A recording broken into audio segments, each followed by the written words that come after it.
ಈಗ ಒಂದು ನನಗೆ ಬಗೆಹರಿಸ್ಕೊಡ್ಲಿಲ್ಲ ಅಂದರೆ ನಾನು ವಿಷ ಕುಡಿಬೇಕಾಯ್ತದೆ. ಯಾಕೆ ಮಾಡ್ತಾ ಇಲ್ಲ? 67 ಗ್ರಾಮ್ ಚಿನ್ನ ಇಲ್ಲ ನಂದು ಅಂತ ಹೇಳ್ತಿದ್ದಾರೆ.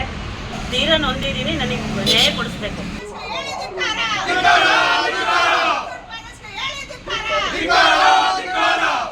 ಚನ್ನರಾಯಪಟ್ಟಣದ ಕರ್ನಾಟಕ ಬ್ಯಾಂಕ್ ಮುಂಭಾಗದಲ್ಲಿರುವ ಮುತ್ತೂಟ್ ಮಿನಿ ಫೈನಾನ್ಸ್ ಕಚೇರಿ ಎದುರು ಹೌಸಿಂಗ್ ಬೋರ್ಡ್ ನಿವಾಸಿ ಗೀತಾ ಅವರು ಕಳೆದ 2 ದಿನಗಳಿಂದ ಪ್ರತಿಭಟನೆ ನಡೆಸುತ್ತಿದ್ದಾರೆ.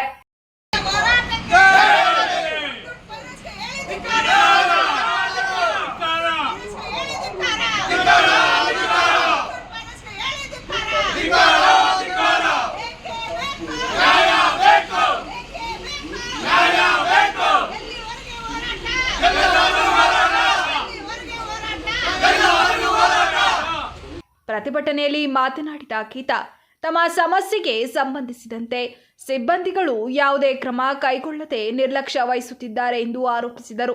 ಇಂದು ಮಧ್ಯಾಹ್ನ 2 ಗಂಟೆ ಒಳಗೆ ಸಮಸ್ಯೆ ಬಗೆಹರಿಯದಿದ್ದರೆ ಮುತ್ತೂಟ್ ಮಿನಿ ಫೈನಾನ್ಸ್ ಕಚೇರಿ ಮುಂಭಾಗದಲ್ಲೇ ವಿಷ ಕುಡಿದು ಆತ್ಮಹತ್ಯೆ ಮಾಡಿಕೊಳ್ಳುವುದಾಗಿ ಎಚ್ಚರಿಕೆ ನೀಡಿದರು. 67 ಗ್ರಾಮ್ ಚಿನ್ನ ಇಲ್ಲ ನಂದು ಅಂತ ಹೇಳ್ತಿದ್ದಾರೆ.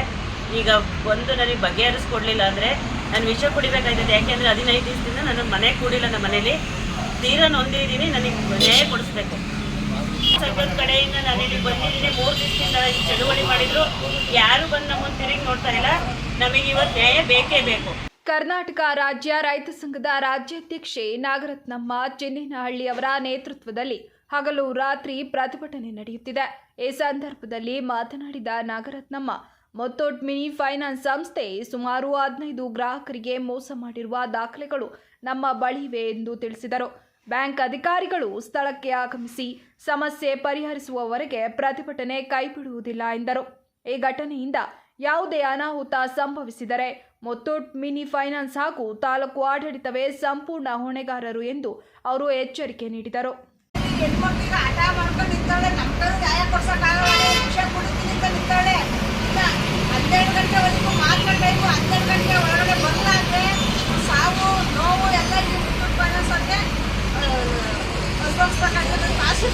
ತಹಶೀಲ್ದಾರ್ ಆಡಳಿತ ತಾಲೂಕು ಒಬ್ಬರು ಇಲ್ಲ, ಒಬ್ಬರು ರೆಸ್ಪಾನ್ಸ್ ಮಾಡ್ತಾ ಇಲ್ಲ. ನಮ್ಮ ಪೊಲೀಸ್ ಇಲಾಖೆ ಒಬ್ಬರು ರೆಸ್ಪಾನ್ಸ್ ಮಾಡ್ತಾ ಇಲ್ಲ. ಏನ್ ತಿಳ್ಕೊಂಡ್ಬಿಟ್ಟರು ಎಲ್ಲ ಬಡವ್ರ ನ್ಯಾಯನೇ ಇಲ್ಲ. ಎಲ್ಲ ಇಷ್ಟು ಬಟ್ಟೆ ಹಾಕೊಂಡು ಐಟಿ ಬಿಟ್ಟೆ ಒಂದಲ್ಲಿ ಮಾತ್ರ ಇವ್ರು ಸಪೋರ್ಟ್ ಮಾಡೋದ. ಇದೆಲ್ಲ ಕಣ್ಣಿಗೆ ಕಾಣ್ತಾ ಇಲ್ವ ನಮ್ಮ ಅಧಿಕಾರಿಗಳಿಗೆ? ಯಾರಿಗೂ ತಾಲೂಕು ದಂಡಾಧಿಕಾರಿ ಹುಷಾರಿರುವಂತೆ ಅವ್ರ ಕೆಳಗಡೆ ಯಾರು ಇಲ್ಲ. ಕದ್ದು ಮುಚ್ಚಿ ವ್ಯವಹಾರ ಮಾಡಿದ್ರೆ ಬಾಗಿಲಾಕೊಂಡು ಮಾಡೋದಾದ್ರು ಮಾಡ್ತಾರೆ. ತಾಲೂಕು ಆಫೀಸಲ್ಲಿ ಎಲ್ಲ ಕದ್ದು ವ್ಯವಹಾರಗಳು ಮಾಡಿ ಬಡವ್ರ ಮನೆಯೆಲ್ಲ ಹಾಳು ಮಾಡ್ತಾರೆ. ಅದಕ್ಕೆ ಟೈಮ್ ಇರುತ್ತಾ? ಇಂಥ ಹೆಣ್ಮಕ್ಳುಗಳು ಈಗ ಗಂಡನೂ ಇಲ್ಲ, ಗಂಡನೂ ಮನೆ ಬಿಟ್ಟು ಹೋಗವ್ರೆ. ಯಾರಿಗಿಂತ ಮನೆ ಬಿಟ್ಟು ಹೋದ್ರೆ ಅವ್ರಿಗೆ ಪ್ರೀತಿಗೆ ಹಾಕ್ತಾರೆ, ಒಡವೆ ತಗೊಂಡ್ರೆ ಮನೆ ಕೊಡ್ಬೇಡ ಅಂತ. ಇದಕ್ಕೆ ಯಾರು ಜವಾಬ್ದಾರಿ ತಗೋತಾರೆ ಹೇಳಿ? ಈಗ ಎಲ್ಲ ಪ್ರತಿಯೊಬ್ಬರು ಕೂಡ ಎಚ್ಚೆತ್ಕೋಬೇಕು. ಈ ನಮ್ಮ ಚಂದ್ರಾಯಪಟ್ಟಣ ನಡೆಯೋಷ್ಟು ಭ್ರಷ್ಟಾಚಾರ ಎಲ್ಲೂ ನಡೆಯಲ್ಲ. ಫೈನಾನ್ಸ್ ಆಗಿರ್ಬೋದು, ಒಂದು ತಾಲೂಕು ಕಚೇರಿ ಆಗಿರ್ಬೋದು, ಒಂದು ಪೊಲೀಸ್ ಇಲಾಖೆ ಆಗಿರ್ಬೋದು, ಪ್ರತಿಯೊಂದರಲ್ಲೂ ಕೂಡ ನೋಡಿ 3 ದಿವಸದ ಹೋರಾಟ ಮಾಡ್ತಾ ಇದ್ದೀವಿ ನಾವು. ಅದರಲ್ಲೂ ಪೊಲೀಸ್ ಸ್ಟೇಷನ್ ಇನ್ಫಾರ್ಮೇಷನ್ ಕೊಟ್ಟಿದ್ದೀವಿ, ಇಂಟೆಲಿಜೆನ್ಸ್ ರಿಪೋರ್ಟರ್ಗೆ ಫೋನ್ ಮಾಡಿದ್ದೀವಿ. ಆದರೂ ಕೂಡ ಲೆಟರ್ ಕೊಡಬೇಕು ಅಂತ ಏನಿಲ್ಲ. ಲೆಟರ್ ಕೊಡೋಕ್ಕೆ ತಾಲೂಕು ಅಧಿಕಾರಿ ಕೊಟ್ಟಿದ್ದೀವಿ. ಆದರೂ ಕೂಡ ಒಬ್ಬರು ತಿಳಿ ನೋಡ್ತಾರೆ. ಏನು ಅರ್ಥ?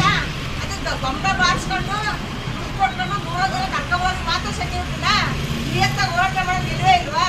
ನಾವು ಯಾರ ಕೈ ಚಾಚಿಲ್ಲಪ್ಪ, ಯಾರು ಬೇಡ್ತಾ ಇಲ್ಲ, ನಾವು ಯಾರ ಕಿತ್ಕೊಂಡಿಲ್ಲ, ಇಲ್ಲ ಮೋಸದಾಗ ಮಾಡಿದ್ರೆ ನಾವು ನಿಯತ್ತಾಗಿ ಬಂದು ಬೆಳ್ಕೊಂಡು ನ್ಯಾಯ ಕೊಡ್ಸೋಕೆ ಹೋಗ್ತೀವಿ. ನಿಮಗೆ ನಿಜವಾದ ನಿಮಗೆ ಪ್ರಾಮಾಣಿಕತೆ ಇದ್ರೆ ಬಂದು ನೀವು ಇದನ್ನ ಪರಿಹಾರ ಮಾಡಿ. ಇಲ್ಲ ಅಂದರೆ ಈ ಮಗಳು ವಿಷ ಕೊಟ್ಟು ಎಲ್ಲಿ ಬಂದ ಅಂತ ನಿಮಗೆ ಬಂದು ನಾವು ಮೊನ್ನೆಯಿಂದ ಕಡಿತಾ ಇದ್ದೀವಿ. ಮುಂದೆ ಬರೋದೆಲ್ಲ ನೀವೇ ಅನ್ಭವಿಸ್ಕೊತೀರ.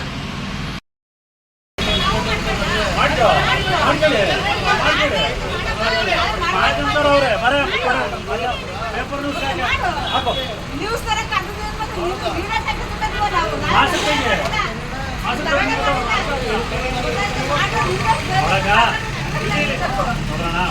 ಯಾರು ಗಲಾಟೆ ಮಾಡ್ಕೋಬೇಡಿ. ನಮ್ಮದು ಮೇಡಮ್, ನಾನು ಹೇಳಿ ಪೂರ್ತಿ ಕೇಳಿ. ನಮ್ಮದು ದಾಖಲಾತಿ ಇದೆ, ನಮಗೆ ಒಡವೆ ಬೇಕು. ನೀನು ಫೋನ್ ಮಾಡಿದ್ರೆ ನಾವು ಬೈಕ್ಗೆ ಒಡವೆ ಬಿಡಿಸೋಣಕ್ಕೆ ಬಂದು ಒಡವೆ ಕೊಡು. ಫೋನ್ ಮಾಡಿದ್ವಿ ಒಳ್ಳೋದು. ಈಗ ಫೋನ್ ಮಾಡ್ಯಾರಕ್ಕ ಆಯ್ತಾ? ನೀವು ಬೈದ 50 ಲಕ್ಷ ನಾವು ಕೊಟ್ಟು ನಡೆಯಿದ್ದೀವಿ. ಈಗ ಒಡವೆ ಬೇಕು.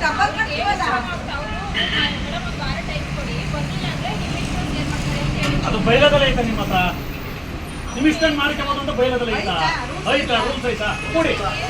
ಲೀಗಲ್ ಪ್ರಕಾರ ಲೀಗಲ್ ಪ್ರಕಾರ 11 ತಿಂಗಳು ಒಡವೆ ಇಟ್ಟು ನೋಟಿಸ್ ಕೊಡಬೇಕು, ಪೇಪರ್ಗೆ ಹಾಕ್ಬೇಕು, ಕೋರ್ಟ್ ಲಾಯರ್ ನೋಟಿಸ್ ಕೊಡ್ಬೇಕು. ಇವನು ಅಪರಾಧಿ, ಒಡವ ಬಿಡಿಸ್ಕೊಳ್ತಾ ಎಲ್ಲ ನಾವು ಅರೇಂಜ್ ಮಾಡ್ತಾ ಇದೀವಿ. ಅದು ಮಾಡಿಲ್ಲ. ನೀವು ಫೋನ್ ಮಾಡಿದ್ರೆ ಬೈದಲ್ಲಿ ಕೊಡ್ತಾರೆ, ಒಡವ ಬಿಡಿಸ್ಕೊಡಿ. ತಡೆಯಕ್ಕ ನಾನು ಕೇಳೋದು